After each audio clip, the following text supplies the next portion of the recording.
أعوذ بالله من الشيطان الرجيم.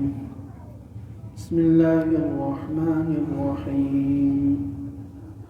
ولو يعجل الله للناس الشر استعجالهم بالخير لقضي إليهم أجلهم فنذر الذين لا يرجون لقاءنا في طغيانهم يعمهون. وإذا مس الإنسان الضر دعانا لجنبه أو قاعدا أو قائما فلما كشفنا عنه ضره مر كأن لم يدعنا إلى ضر مسه كذلك زين للمسرفين ما كانوا يعملون. سورہ یونس کی آیت نمبر 11 اور 12 کی تلاوت کی ہے.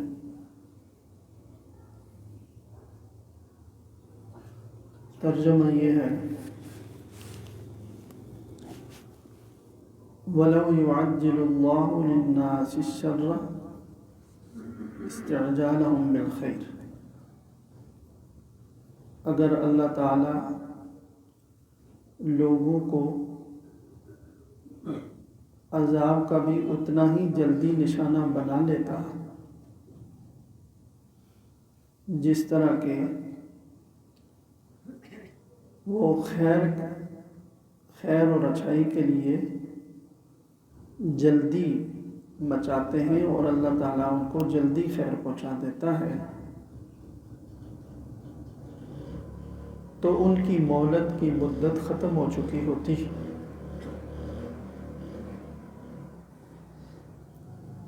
اگر اللہ تعالیٰ لوگوں کے مطالبے پر، لوگوں کے جلدی کرنے کی وجہ سے، کس بات کی جلدی؟ کہ جلدی عذاب پہنچے، جلدی برائی پہنچے، لوگوں کی اس جلدی کے مطابق اگر اللہ تعالیٰ ان کو جلد عذاب کا یا کسی بھی مصیبت کا نشانہ بناتا، جیسا کہ خیر اور بھلائی میں لوگوں کی عادت ہے کہ وہ جلدی مچاتے ہیں، بس یہ چیز جلدی مل جائے، جلدی مل جائے، اور اکثر اوقات اللہ تعالیٰ خیر کی چیزیں انسانوں کو جلدی عطا کر بھی دیتے ہیں. تو جس طرح وہ خیر اور بھلائی کی اور اچھی چیز کے بارے میں جلدی کرتے ہیں، اسی طرح ان کی جو برائی کے بارے میں جلدی ہے، اللہ سے مطالبہ ہے. اگر اللہ تعالیٰ بھی اسی طرح ان کے مطالبے کے مطابق جلدی کر دیتے تو فرمایا کہ جو ان کو مہلت دی گئی ہے نا عمر کی اس دنیا میں، وہ ختم ہو چکی ہوتی، عذاب آ چکا ہوتا. اس میں ایک تو یہ ہے کہ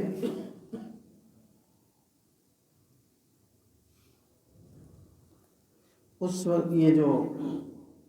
جن کا آخرت پر ایمان نہیں تھا، آخرت پر عقیدہ نہیں تھا،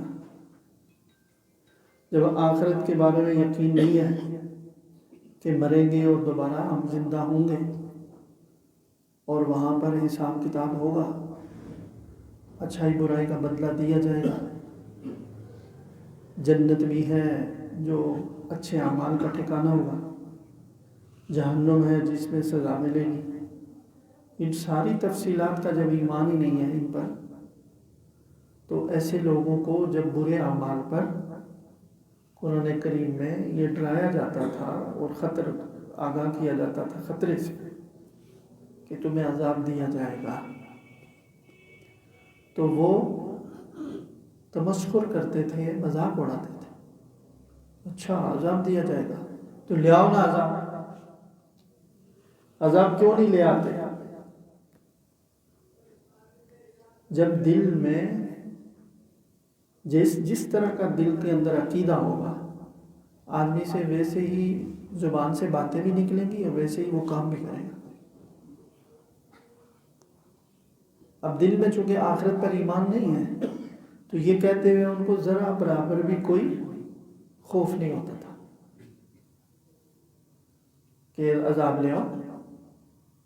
نبی کریم صلی اللہ علیہ وسلم سے بھی مطالبہ کرتے تھے کہ عذاب کیوں نہیں لے آتے. قرآن کریم کی آیت آتی نا، قیامت کا دن ہم نے مقرر کر رکھا ہے جس میں یہ ہوگا. اب اللہ تعالیٰ تو پورا ایک نظام بتا رہے ہیں نا، انسانوں کو سمجھا رہے ہیں تم یہاں جو پیدا ہوئے ہو اور اس کائنات کو دیکھ رہے ہو، تو تمہیں تو نہیں پتا ہے کیسے پیدا ہوئے، کیسے بنے، کائنات کا اس جہان کی شروعات کیسے ہوئی، کیوں ہوئی، کس نے کی، پھر اس کے بعد بھی کچھ ہے. یہ تو سب میں بتا رہا ہوں آپ کو کہ آپ کو میں نے یہاں پیدا کیا، مٹی سے پیدا کیا، آپ کے باپ کو، آدم کو، اور یہ جو دنیا کا نظام ہے یہ خاص طریقے سے چل رہا ہے. اس کے بعد ایک انصاف کا دن اور بدلے کا دن رکھا ہے. تو ساری جو تفصیل کے ساتھ حساب کتاب ہوگا اور مکمل انصاف ہوگا وہ اللہ کے نظام کے تحت وہی ہوگا، یہاں نہیں ہوگا. اس پر ایمان لانا ہے. اصل دعوت تو یہ تھی. وہ کہہ رہے تھے کہ دنیا میں یہ حساب کتاب ہوتی ہے، تو اللہ تعالیٰ کے سارے نظام کی نفی ہو گئی نا، ساری حکمت ہی ختم ہو گئی. تمہارا مطالبہ یہ کہ اس کا مطلب دنیا ہی سب کچھ ہے. ابھی بھی وہ اپنے اسی عقیدے کے مطابق مطالبہ کر رہے ہیں کہ دنیا ہی سب کچھ ہے. دنیا میں سزا مل گئی تو مل گئی، جس کو دنیا میں سزا نہیں ملی اس کو تو کچھ بھی نہیں. تو اسی عقیدے کی تو اصلاح کرنی تھی کہ بھائی تم جو مطالبہ، یہاں ہوگی نہیں وہ سزا، نہ وہ تفصیلی عذاب ہوگا، اس لیے کہ یہ جگہ، یہ دنیا اس کی جگہ نہیں ہے. اس کے لیے ہم نے قیامت کو بنایا. تو اب وہ کیا کرتے تھے جب یہ بتایا جاتا کہ برے اعمال کے نتیجے میں کفر کے مطابق، کفر کا جو کوئی ارتکاب کرتا ہے، شرک کرتا ہے، اللہ کے نبی وہ نہیں مانتا، اللہ کی توحید پر نہیں چلتا اور برے اعمال کرتا ہے، تو اس کا نتیجہ جہنم ہوگا. اور جو اعمال خیر کریں گے، ایسا کریں گے، ایسا کریں گے، ایسا، ان کا انجام، ان کی منزل جنت ہے. تو وہ چونکہ وہ جو کام کرتے تھے برائیاں تھیں، شرک تھی، اللہ کے نبی کا انکار تھا، کہتے لے آؤ نا عذاب، لے آؤ نا عذاب. تو اصل بات کو ہی نہیں سمجھ پا رہے تو مذاق اڑاتے تھے. تو اللہ تعالیٰ نے ایک تو اس بات کی، لیکن اللہ تعالیٰ نے آیات کے اندر تو ایک وہ ہے نا معانی کا اور علوم کا ایک جہان ہوتا ہے. ایک تو ان کے اس بات کا جواب بھی دیا پھر دوبارہ کہ اگر اس طرح بات سمجھ میں نہیں آتی تو یوں سمجھیں کہ دیکھو انسانوں کی عادت ہے کہ وہ کوئی بھی جو خیر کی چیز ہے، جو انسان کو کوئی چیز اچھی لگتی ہے تو اس میں وہ جلدی کرتا ہے. تو اللہ تعالیٰ کی عادت بھی یہ ہے کہ پوری دنیا کے انسانوں کو جو خیریں مل رہی ہیں اللہ تعالیٰ ہی تو دے رہے ہیں، جلدی مل رہی ہے. اب کسی کو کوئی اگر شمار کرے 100 چیزیں ایسی ہوں، اس میں سے 99 اس کے ملی ہوں گی، اس کا ایک حصہ ایسا ہوتا ہے، چھوٹی چھوٹی چیزیں، بعض خواہشیں پوری نہیں ہوتی. تو انسان کی کمزوری ہے کہ وہ نہیں اسی چیز کو دیکھ رہا ہوتا ہے کہ میری تو یہ چیزیں پوری نہیں ہوئی، لیکن جو پوری ہوئی بھی ہیں ان کا حساب کرو ذرا، وہ بھی تمہاری ضرورت کی ہے یا نہیں، تمہاری چاہت کی ہے یا نہیں ہے، بالکل ہے. اور وہ تو تمہارے بعد کا چاہنے سے پہلے بھی اللہ دے رہے ہیں، فوراً مل رہی ہے. تو کہتے ہیں کہ انسان کو جس طرح سے کوئی خیر کی چیز میں وہ جلدی کرتا ہے اور ہم اس کو جلدی دے بھی دیتے ہیں، اسی طرح وہ برائی کے بارے میں، عذاب کے بارے میں جلدی ہو جاتا ہے. جلدی اسی دنیا میں ہونا جلدی ہے، اسی دنیا میں ہونا یہ جلدی ہے. تو فرمایا کہ اگر ہم ایسا کر دیں انسان کی، اور خاص طور پر جو ناشکرا انسان جو اللہ پر ایمان نہیں رکھتا قیامت پر، اس کی اس خواہش کے مطابق اگر ہم ایسا کر لیں تو مہلت ختم ہو جائے گی نا، مطلب عذاب آ گیا تو ہلاک ہو گیا، زندگی ختم ہو جائے گی، یہ ہوگا نا نتیجہ. تو جو مہلت ہم نے دے رکھی ہے، ہر ایک کی عمر لکھی ہوئی ہے، اس کی 60 سال ہے، اس کی 70 سال ہے، اس کی 80 سال ہے، اس کی 50 سال ہے، اس کی 90 سال ہے، یہ پورا ایک طے شدہ نظام ہے بھائی. تو وہ جو مہلت ہم نے دے رکھی ہے اس کے اندر کتنی مصلحتیں ہیں، حکمتیں ہیں کہ یہ غور و فکر کرے، تو وہ تو مہلت ہی ختم ہو جائے گی. لہذا ہماری جو حکمت ہے وہ یہ ہے کہ مہلت دے دی جائے، عذاب کا بتایا جائے کہ عذاب آئے گا، فوراً نہیں نافذ کریں گے، یہ بتا کر کے پھر ایک عمر کی مہلت عطا کر دی ہے۔ اب تم عذاب والے انجام کی طرف جانا چاہتے ہو یا جنت والی منزل کی طرف جانا چاہتے ہو؟ تو دونوں چیزیں بتائی جا رہی ہیں اور مہلت دی جا رہی ہے۔ کوئی کھلے کفر میں رہے تب بھی عذاب نہیں آئے گا۔ کتنے ہیں نبی کریم صلی اللہ علیہ وسلم کے دور میں کتنے ہر دور میں ہوتے ہیں۔ کھلے کفر میں ہو، فسق و فجور میں ہو، تو یہ نہیں کہ فوراً اللہ کی طرف سے کوئی پتھروں کی بارش آگ برسنے لگ جائے، ایسا نہیں ہے۔ چھوٹی موٹی پکڑ دکڑ ہوتی ہے، وہ الگ سسٹم کے تحت ہے، لیکن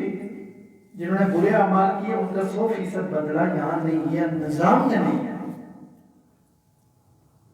تو یہ جو اس طرح کا اعتراض کرتے ہیں ہم عاقل کی وجہ سے گویا کہ اللہ تعالیٰ کے نظام کو اپنے مرضی کے مطابق ڈیزائن کرنا چاہتے ہیں۔ اچھا پھر یوں کر لو، کو اللہ تعالیٰ آپ کو بتا رہے ہیں کہ یہ نظام بنا ہوا ہے، یہ سسٹم ہے، تمہیں عذاب ہوگا، اپنی فکر کرو، مہلت دی ہے، اب تم اس زندگی میں غور و فکر کر کے تو سیدھے راستے پر آ جاؤ۔ تو یہ فرمایا ایک بات کہ اگر جس طرح انسان جلدی کرتا ہے کہ عذاب جلدی آ جانا چاہیے، اگر ہم برے راستے پر ہیں، اگر یہ بات اللہ کا پیغمبر جو بتا رہا ہے یہ صحیح ہے کہ کفر غلط ہے اور یہ گناہوں والی زندگی غلط ہے اور اس کا آخری انجام جہنم ہے، اس کا آخری انجام عذاب ہے، تو لہٰذا عذاب نہیں آ رہا تو اس کا مطلب آیا تو ایسا بدل ہے۔ تو اس کا جواب دیا کہ یہ بات بالکل سچ ہے کہ یہ عذاب کا انجام، ان کا انجام عذاب ہی ہے، یہ چیزیں جہنم میں لے جانے والی ہیں۔ لیکن تمہارے جلدی کرنے کے مطابق اگر ہم دنیا میں عذاب لے آئیں تو ساری جو ہماری حکمت ہے، جو ہم نے نظام بنایا ہوا ہے، وہ ختم ہو جائے گا۔ وہ تو ہم نے مہلت کے لیے رکھا ہوا ہے، تو ہمیں مہلت دی ہوئی ہے، تو مہلت ختم کرنا تو پھر تو وہ سارا جو نظام ہے، جو حکمت ہے، وہ تو ختم ہو گیا۔ اس لیے یہ نہیں ہوگا۔ لہذا فرمایا فنظر الذین، لہذا ہم اپنے حکمت کے مطابق فنظر الذین لا یرجون لقاءنا، ہم ان لوگوں کو چھوڑ دیتے ہیں جو آخرت پر، ہم آخرت کے دن ہم سے ملاقات کرنے کا ایمان یقین نہیں رکھتے، یعنی آخرت پر جن کا ایمان نہیں ہے ہم ان کو چھوڑ دیتے ہیں۔ فی طغیانہم یعمہون، وہ اپنی سرکشی میں سرگرداں رہتے ہیں، اپنی سرکشی میں بھٹکتے رہتے ہیں۔ ہم دنیا میں اب کوئی دیکھ کر ان کو کہے کہ جی اتنے گناہ کر رہے ہیں، یورپ والوں کو دیکھو، فلاں کو دیکھو، نہ اللہ کو مانتے ہیں نہ رسول کو مانتے ہیں، اور ہر طرح کی بے حیائی ہے، ہر طرح کی بدکاری ہے، فلاں ہے، وہ تو بڑے مزے کر رہے ہیں۔ پھر مولوی صاحب کہہ رہے ہیں کہ یہ کرو گے تو عذاب ہو جائے گا، یہ کرو گے تو عذاب ہو جائے گا۔ وہی سوچ وہی مزاج ہوگی نا جو مشرکین مکہ کے تھی۔ اسی کا جواب ہے کہ یہ جو ہم نے چھوڑے ہوئے ہیں اس لیے نہیں کہ وہ صحیح کر رہے ہیں، اس لیے نہیں کہ جو وہ کر رہے ہیں اس پر عذاب نہیں ہوگا، نہیں، یہ مہلت ہے، ہم نے ان کو چھوڑ دیا جو آخرت پر ایمان نہیں رکھتے، وہ اپنی گمراہی میں، غلط کاری میں، غلط زندگی میں بھٹکتے رہیں، اور یہ مہلت جب پوری ہوگی ہمارے سسٹم کے مطابق پھر اگلا لمحہ جو ہوگا وہ ان کو اپنے اعمال کا انجام بھگتنا پڑے گا۔ یہی تو سمجھانا تھا، بار بار قرآن یہی کہتا ہے کہ اگر یہیں پکڑ کر کے زبردستی ایک دم سے اللہ کا عذاب نازل ہو، یہ تو زبردستی ہو جائے گی نا، یعنی ہر آدمی یہ سمجھ جائے گا کہ اگر ہم اس پر ایمان نہیں لائے تو گردن اڑ جائے گی، فوراً اللہ کا عذاب، تو اختیار کہاں رہا؟ تو مہلت دی ہوئی ہے کہ نہیں، ابھی کوئی عذاب نہیں آئے گا، لیکن یہ بتا دیتے ہیں کہ اس لائن پر چلو گے، نبی کریم صلی اللہ علیہ وسلم کی اتباع میں چلو گے تو یہ جنت کا راستہ ہے، ان کے خلاف چلو گے تو جہنم کا راستہ ہے، یہ عذاب والا راستہ ہے۔ البتہ یہ کہ تمہیں مرضی ہے، اختیار ہے کہ یہ راستہ اختیار کرتے ہوئے آئیے، مجبور نہیں کریں گے ہم کہ گردن پر چھری رکھ دی، تلوار رکھ دی، بندوق رکھ دی کہ لاؤ انہاں ورنہ تمہاری گردن ہو۔ اگر فوری عذاب آتا رہے اللہ کی طرف سے ہر نافرمانی پر تو پھر تو وہ جبر ہو گیا، پھر تو آزادانہ کسی کو غور و فکر کرنے کا یا اپنی مرضی سے حق قبول کرنے والی بات تو نہ ہوئی۔ تو اس لیے فرمایا کہ یہ مہلت جو ہم نے دی ہوئی ہے یہ مہلت ہماری حکمت کے مطابق ہے، یہاں فوراً ہر عذاب کی جلدی مچانا صحیح نہیں ہے، یہ اصل جو اس آیت کا جو اصل پیغام یا اصل خطاب ہے جو وہ تو ان لوگوں کو ہے، لیکن چونکہ قرآن کی آیت جو ہے نا اپنے اندر معانی کا جہان رکھتی ہے، اس لیے مفسرین نے فرمایا کہ دیکھیں مفہوم کیا ہوا آیت کا، مفہوم آیت کا یہ ہوا کہ اللہ تعالیٰ فرماتے ہیں کہ لوگ جس طرح سے خیر کی چیز میں جلدی مچاتے ہیں اسی طرح وہ برائی میں بھی جلدی مچاتے ہیں، جس طرح کی اچھی چیز مل جائے اس میں جلدی جلدی کرتے ہیں، اسی طرح بعض اوقات عذاب میں اور تکلیف کے بارے میں بھی جلدی مچاتے ہیں۔ اگر ہم ان کی اس جلدی مچانے کو پورا کرنے لگ جائیں تو کیا ہو جائے؟ انسان تباہ ہو جائے۔ یہ مفہوم ہوا نا؟ تو فرمایا علماء نے اور حضرت مجاہد جو حضرت ابن عباس رضی اللہ تعالیٰ عنہ کے ذل قدر شاگرد ہیں اور تفسیر کے امام، انہوں نے یہ فرمایا کہ کفار کو تو اس کا جو خطاب ہے وہ ہے ہی، لیکن اس میں اشارہ اس بات کی طرف بھی ہے کہ مسلمان بھی وہ بسا اوقات اپنے لیے جلدی سے کسی برائی کی خواہش کر بیٹھتا ہے، اپنے لیے کسی برے انجام، جیسے اولاد کو بد دعا دے دی تو مر جائے، ٹھیک ہے جی، تباہ ہو جائے تو پھر عذاب اترے، اپنی کسی چیز کو کہا کہ اس کو آگ لگ جائے، کرتے نا انسان۔ تو اب ہوتا یہ ہے کہ جو ہم منہ سے نکال رہے ہیں یہ ہوا میں تحلیل نہیں ہوتا، اس کا ضرور رد عمل واپس آتا ہے۔ اب وہ ایسا اللہ کا نظام ہے کہ حدیث میں آتا ہے، نبی کریم صلی اللہ علیہ وسلم نے فرمایا کہ اپنی اولاد کو یا اپنے لیے بد دعا نہ کیا کرو، ہو سکتا ہے قبولیت کا وقت ہو اور ٹھیک نشانے پر دعا لگ جائے گی، بد دعا لگ جائے گی اور قبول ہو جائے گی۔ یعنی اللہ نے ایک نظام رکھا ہوا ہے، اس میں کوئی ایسے حالات کوئی ایسی چیزیں آتی رہتی ہیں جو منہ سے نکل رہا ہے نا تو وہ کہیں نہ کہیں جا کر ایسے ایڈجسٹ ہو جائے گا، اس کا اثر وہی 100% وہی واپس آئے گا۔ تو ہوتا ہے یہ، لیکن اللہ تعالیٰ فرما رہے ہیں کہ یہ عمل تو یعنی جب لوگ بد دعا منہ سے نکالتے ہیں ان کی بد دعا نکالنے کا نتیجہ تو یہ ہونا چاہیے کہ سب کو بد دعا لگ جائے، لیکن ہمیں ایسا نہیں کرنے دیتا۔ لوگ اپنے لیے، اپنے مال، اپنی اولاد یا اپنی جان کے لیے بس اوقات شر، برائی، عذاب اس کو مانگنے لگ جاتے ہیں، خواہش کرنے لگ جاتے ہیں، لیکن میں ایسا نہیں ہونے دیتا۔ اگر ایسا ہو جاتا جیسے وہ خیر کے لیے جلدی جلدی کرتے کہ ہمیں مل جائے اور میں دے دیتا ہوں، ان کی خواہش کے مطابق شر بھی دیتا رہتا تو مہلت ختم ہو جاتی ہے، انسانیت تمام ہو جاتی۔ تو یہ اللہ تعالیٰ کی رحمت ہے اس میں کہ جس طرح انسان خیر مانگتا ہے تو اللہ جلدی دے دیتے ہیں، اسی طرح جذباتی انداز میں بعض کا برائی کی خواہش کر دیتا ہے، لیکن اللہ تعالیٰ برائی اس پر نہیں آنے دیتے، اس لیے کہ اللہ تعالیٰ کی رحمت زیادہ ہے کہ اس نے نادانی میں اپنے لیے، اپنی اولاد کے لیے، اپنے مال کے لیے کیا کر دیا؟ بد دعا کر لی، کوئی بری آرزو کا اظہار کر دیا تو اللہ تعالیٰ اس کو پورا نہیں فرماتا۔ دو باتیں ہو گئی، تیسری بات اسی میں علماء نے فرمایا کہ اس سے یہ اشارہ بھی کرتا ہے کہ گویا اللہ تعالیٰ یہ بھی فرمانا چاہ رہے ہیں کہ جلدی میں اپنے لیے بد دعا مت کیا کرو، اپنی اولاد کے لیے بد دعا نہ کیا کرو، اپنے مال کے لیے، اپنے دوستوں کے لیے، اپنے پیاروں کے لیے زبان سے برا جملہ، بری خواہش جس میں شر پہنچنے والی بات ہو نا، یہ نہ کیا، کیونکہ اللہ تعالیٰ فرما رہے ہیں کہ میں ایسا نہیں کرتا، یعنی یہ کوئی اچھی چیز نہیں ہے کہ میں انسانوں کو عذاب سے بچا دیتا، عذاب کی خواہش ان کی پوری نہیں کرتا، تو مطلب اگر اچھی چیز ہوتی تو پوری کرتے نا، تو اشارہ کیا مل گیا کہ جو اللہ کے فرما بردار بنتے ہیں وہ ایسا کام نہ کریں۔ یہ تین باتیں آگے فرمایا۔ پہلی بات تو ظاہرات کفار کے اس غلط عقیدے کی وجہ سے جو ان کو ٹھٹھا مذاق اڑاتے تھے نا، عذاب کیوں نہیں آتا، کیوں نہیں آتا، تو اصل تو وہ بتایا کہ دیکھیں یہ اللہ کا پورا انتظام ہے، اللہ نے یہ دنیا کی زندگی ایک مہلت کے مطابق بنائی ہوئی ہے، اللہ کی تقدیر ہے، ہر ایک کی عمر ہے، اگر یہی سارا عذاب ہو جائے گا تو یہ حکمت اور مصلحت ہی ختم ہو جائے گی، تو پھر نظام تمہاری مرضی پر چلے گا، ہم نے اصل جو عذاب ہے یا سزا ہے یا اصل ثواب اور جزا ہے، بدلہ ہے، اس کے لیے تو وہ ذکر رکھا ہوا ہے۔ دنیا مہلت ہے، آزمائش ہے، تو یہاں تمہاری خواہش کے مطابق اگر ایسا کریں گے تو تمہاری مہلت ہی ختم ہو جائے گی۔ پہلی بات یہ ان کو فار کو جو کرنا ہے۔ اسی سے دوسری بات کیا سمجھ میں آئی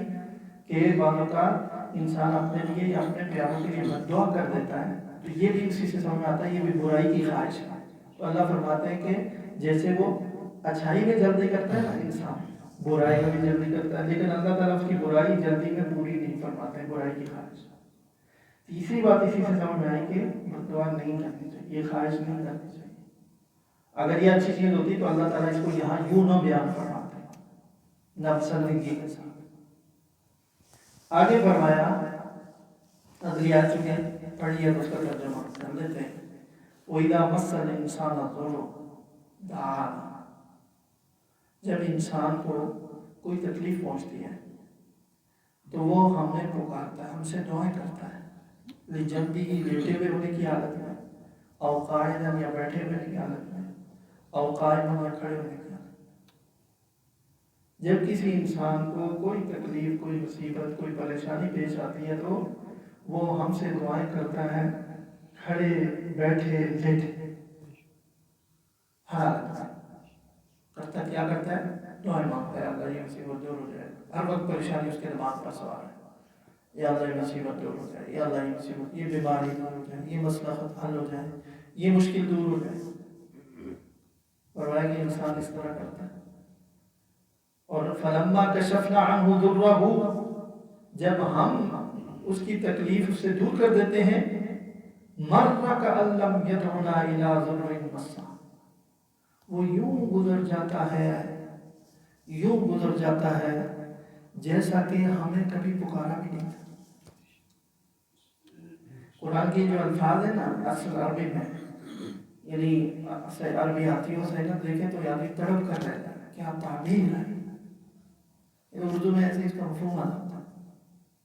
مَرَّ كَأَن لَّمْ يَدْعُنَا إِلَىٰ ضُرٍّ مَّسَّهُ، کہ جو تکلیف کبھی وہ کسی تکلیف کی وجہ سے اس نے ہمیں پکارا بھی نہیں، یوں گزر جاتا ہے، یوں گزر جاتا ہے کہ گویا کبھی اس نے کسی تکلیف کے وقت ہمیں پکارا نہیں تھا۔ جب ہم نے اس کی تکلیف دور کر دی، پریشانی حل کر دی، مصیبت دور کر دی، تو پھر وہ یوں بھول جاتا ہے، لا تعلق ہو جاتا ہے، تعلق ہی کوئی نہیں۔ اس میں جو پہلا پیغام جو اکثر الفاظ ہے وہ تو وہی کہ ان مشرکین کو دیکھو، یہ اللہ کو نہیں، اللہ کی توحید کا ابھی بھی ان کو نہیں سمجھ، اپنی زندگی میں یہ توحید کے مطابق توحید کا تجربہ کرتے ہیں، اور پھر بتوں کو اور دونوں چیزوں سے انہوں نے کیا رکھی ہوئی ہے، امیدیں رکھی۔ ہوتا کیا ہے کہ بڑے سے بڑا کٹر مشرک اس پر ایسا وقت آتا ہے،